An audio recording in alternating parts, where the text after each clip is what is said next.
Welcome to the online lecture series of refrigeration and air conditioning. Here is Professor Lakshman Mane. This is a video session on actual vapor compression cycle. In this session, you will be able to explain theoretical vapor compression cycle, actual vapor compression cycle, and difference between them. Here is theoretical vapor compression cycle shown by the plot 1, 2, 3, 4. In this case, state of refrigerant at the entry of compressor is dry saturated vapor. State of refrigerant at the entry of expansion valve is saturated liquid. In this case, compression process 1 to 2 is dry compression.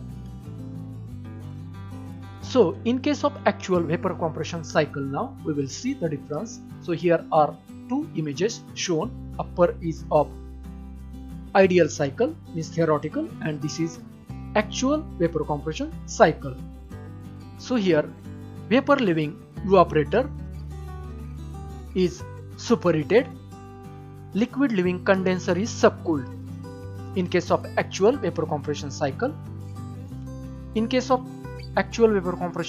compression is polytropic type. Pressure drop occurs in condenser and evaporator. So here now we will see the upper diagram is of pH diagram and the lower diagram is TS diagram. So here we will start with process 1 to 2, that is compression. It is polytropic compression. 2 to A, that is a pressure drop which occurs at the compressor discharge line. A to B is a de-superheating of vapor, means from the compressor exit to condenser entry there is a heat removal, that is called a de-superheating. B to 3 dash, that is a pressure drop in a condensation line. 3 dash to 3, subcooling taking place, means cooling of the liquid below the saturated liquid line. 3 to 4 is the isenthalpic expansion, that is throttling process. Now 4 to C is a pressure drop in evaporator pipe because of friction. C to D is a superheating of vapor which is exiting from the evaporator. Up to entry to the compressor there is a heat gain to the vapor. That's why there is a superheated vapor at the entry of compressor. And D to 1 there is a pressure drop at the entry of compressor.